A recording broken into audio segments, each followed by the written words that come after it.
Assalamu alaikum everyone. This is Sheikh Robiul Islam, your instructor in this course.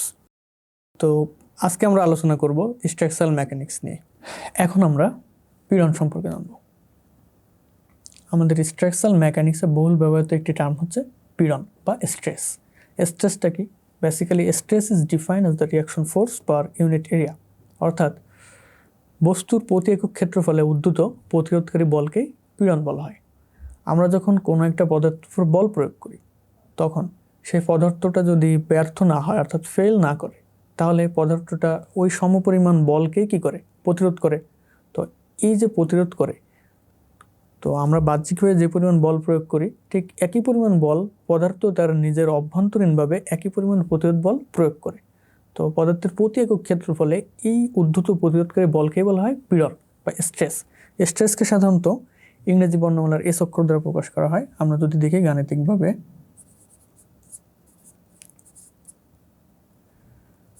পীড়ন S equal to আমরা বলতে পারি বল by ক্ষেত্রফল। তাহলে পীড়নের এককটা কী হবে? পীড়নের এককটা হবে বলের একক ভাগ ক্ষেত্রফলের একক। এক্ষেত্রে প্রকৃত বলের একক সাধারণত কেজিতে থাকতে পারে, পাউন্ডে থাকতে পারে, আর নিউটনেও থাকতে পারে। আমরা যদি ধরে নিই বলের এককটা কেজি এবং ক্ষেত্রফলের এককটা যদি আমরা মিটার স্কোয়ার ধরে নিই তাহলে আমাদের পীড়নের এককটা আসতেছে কেজি পার মিটার স্কোয়ার। এছাড়াও যদি আমরা দেখি যে প্রকৃত বলের একক যদি আমরা নিউটন ধরি এবং ক্ষেত্রফলের একক যদি আমরা মিলিমিটার ধরে নিই তাহলে বলের একক পীড়নের এককটা আসতেছে নিউটন পার মিলিমিটার স্কোয়ার। পীড়নকে যদি আমরা এস দিয়ে প্রকাশ করি এবং বলকে সাধারণত প্রকাশ করা হয় পি দিয়ে এবং ক্ষেত্রফলকে এ দিয়ে, তাহলে গাণিতিকভাবে আমরা লিখতে পারি stress S is equal to P by A. এখন আমরা পীড়নের প্রকারভেদ সম্পর্কে জানব। তো পীড়ন সাধারণত তিন প্রকার। প্রথমত টেনসাইল স্ট্রেস বা টানা পীড়ন, দ্বিতীয়ত কম্প্রেসিভ স্ট্রেস বা চাপ পীড়ন এবং লাস্ট শেয়ার স্ট্রেস বা শেয়ার পীড়ন। তাহলে টানা পীড়ন কি? যখন কোনো পদার্থ বা কোনো বস্তু টান বলের সাথে সাবজেক্টেড হবে তখন যে পীড়নটা সৃষ্টি হবে তাকে আমরা বলবো টানা পীড়ন। তো টানা পীড়ন বা টেনসাইল স্ট্রেসকে আমরা এসটি দিয়ে প্রকাশ করতে পারি। তাহলে আমরা লিখতে পারি ST is equal two tensile force FT ভাগ এরিয়া। এরপর আমরা যদি দেখি কম্প্রেসিভ স্ট্রেস বা চাপ পীড়ন, তাহলে চাপ পীড়নটা কি? চাপ পীড়ন হলো কোনো পদার্থে যখন চাপ বল প্রয়োগ করা হয় তখন ওই পদার্থে যে পীড়ন উৎপন্ন হয় তাকে বলা হয় কম্প্রেসিভ স্ট্রেস বা চাপের পীড়ন। এই কম্প্রেসিভ স্ট্রেসকে আমরা এসসি দিয়ে প্রকাশ করতে পারি এবং কম্প্রেসিভ ফোর্সকে তাহলে আমরা যদি এফসি দিই এবং ক্ষেত্রফলকে এ দিলে আমাদের কম্প্রেসিভ স্ট্রেস যা হচ্ছে SC is equal to FC by A. এবং পরবর্তীতে আমরা দেখতে পারি শেয়ার পীড়ন। শেয়ার পীড়নটা কি? যখন কোনো পদার্থের উপর বল প্রয়োগের ফলে তার দৈর্ঘ্য বা আকারের কোনো পরিবর্তন না ঘটে, অর্থাৎ তার আয়তনের কোনো পরিবর্তন না ঘটে, শুধুমাত্র আকৃতির পরিবর্তন ঘটে, তখন সে পীড়নকে বলা হয় শেয়ার পীড়ন। এবং শেয়ার পীড়নকে এইভাবে আমরা সহজে মনে রাখতে পারি যে বল কোনো একটা পদার্থকে ছিঁড়ে ফেলতে চায় বা দুই ভাগ করতে চায়, আলাদা করতে চায়, সেই বলের কারণে উৎপন্ন যে পীড়নটা তাকে বলা হচ্ছে শেয়ার পীড়ন। তো শেয়ার পীড়ন বা শেয়ার স্ট্রেসকে সাধারণত আমরা এসএস দিয়ে প্রকাশ করি, শেয়ারিং স্ট্রেস এসএস। এবং প্রকৃত বল যদি পি হয়, ক্ষেত্রফল এ হয়, তাহলে আমরা শেয়ার পীড়ন এসএস ইকুয়াল টু বলতে পারি পি বাই এ। শেয়ার পীড়ন যদি আমরা চিত্র থেকে বোঝার চেষ্টা করি তাহলে এরকম হতে পারে।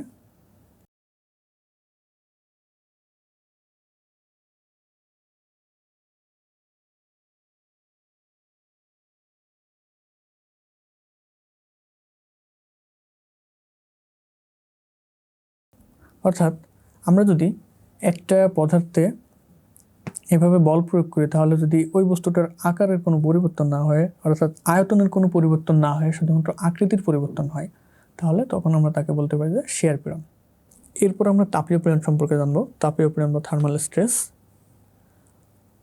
তাপমাত্রার পরিবর্তনজনিত কারণে পদার্থের ভিতরে যে পীড়ন সৃষ্টি হয় তাকে তাপীয় পীড়ন বা থার্মাল স্ট্রেস বলা হয়। তাপমাত্রার পরিবর্তন অর্থাৎ আমাদের সাধারণত গ্রীষ্মকালে তাপমাত্রা বেশি থাকে এবং শীতকালে তাপমাত্রা কম থাকে। তো তাপমাত্রার এই পরিবর্তনে তাপমাত্রা যদি আমাদের সামান্য পরিমাণ পরিবর্তনে সাধারণত খুব বেশি পরিবর্তন বা পদার্থের উপর স্ট্রেস পরিলক্ষিত হয় না, তবে তাপমাত্রার পরিবর্তন যদি অনেক বেশি হয়, অর্থাৎ 10 ডিগ্রি 15 ডিগ্রি সেলসিয়াস থেকে শুরু করে এরপরে আরও যত বেশি আছে, তো তাপমাত্রার পরিবর্তন যদি বেশি হয় তখন পদার্থের ভিতর আমরা জানি কি তাপ প্রয়োগে কোনো পদার্থের সাধারণত ধাতব পদার্থসমূহ তাপ প্রয়োগে প্রসারিত হয় এবং তাপ অপসারণ করলে পদার্থগুলো সংকুচিত হয়। অর্থাৎ এই পদার্থগুলোর তাপমাত্রার যদি পরিবর্তন ঘটে বাহ্যিক তাপমাত্রার, তাহলে পদার্থগুলো সংকোচন বা প্রসারণ হয়ে থাকে এবং এর ফলে পদার্থের ভিতর এক ধরনের পীড়ন উৎপন্ন হয়ে থাকে। একে থার্মাল স্ট্রেস বলা হয়।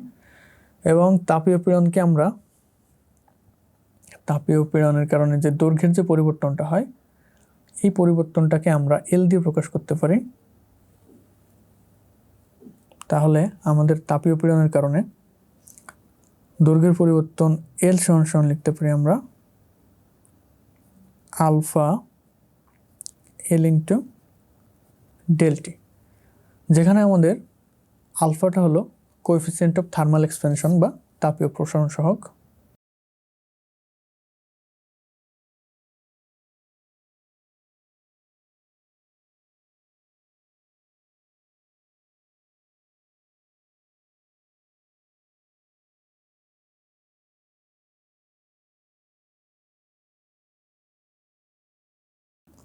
এবং এলটা হলো আমাদের বস্তুর মোট দৈর্ঘ্য এবং ডেল্টাটি হলো তাপমাত্রার পরিবর্তন।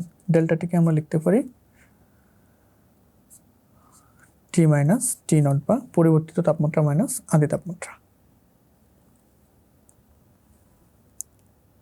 তো এই ছিল আমাদের তাপীয় পীড়ন। এখন আমরা পরবর্তী টপিক সম্পর্কে জানব। এখন আসি আমরা বিকৃতি সম্পর্কে। বিকৃতি কি? বিকৃতি হলো যখন কোনো পদার্থে পীড়ন উৎপন্ন হয় তখন নিশ্চয়ই এর দৈর্ঘ্যেরও কিছু পরিবর্তন সাধিত হয়। তো একক আয়তনের এই দৈর্ঘ্যের পরিবর্তনকে বলা হচ্ছে বিকৃতি। এই বিকৃতিকে সাধারণত ডেল্টা দ্বারা প্রকাশ করা হয়।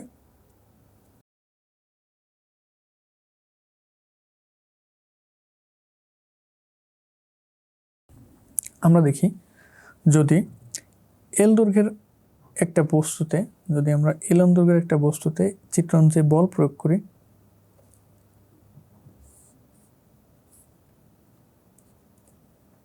এই বস্তুটার লেন্থ যদি হয় এলন এবং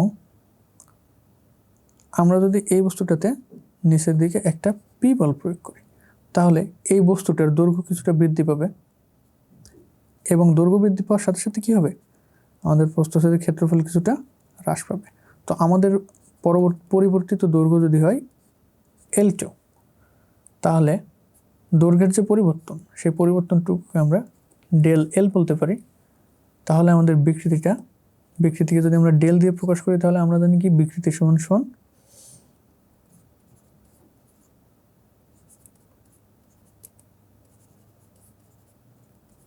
দৈর্ঘ্যের পরিবর্তন বাই হলো আদি দৈর্ঘ্য। তো দৈর্ঘ্যের পরিবর্তনকে আমরা যদি ডেল এল দিয়ে প্রকাশ করি এবং আদি দৈর্ঘ্য হলো এল, ডেল এল সমান সমান আবার আমরা লিখতে পারি L2 minus L on by L, অর্থাৎ আমাদের বিকৃতির ডেল ইজ ইকুয়াল টু আমরা বলতে পারি L2 minus L on by L. বিকৃতির প্রকারভেদ। তো বিকৃতির প্রকারভেদ সাধারণত 3 প্রকার। প্রথমে হলো টান বা প্রসারণ বিকৃতি, টেনসাইল স্ট্রেন, অর্থাৎ টান পীড়নের জন্য যে বিকৃতি হয় সেটা হচ্ছে টান বিকৃতি।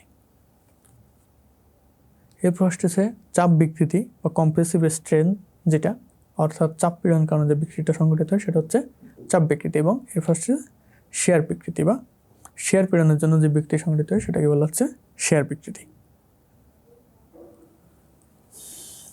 আমাদের কোনো একটা পদার্থে শেয়ার বলের কারণে যদি আমাদের ওই বস্তুর আয়তনটা থিটা পরিমাণ পরিবর্তিত হয়, তাহলে এই শেয়ার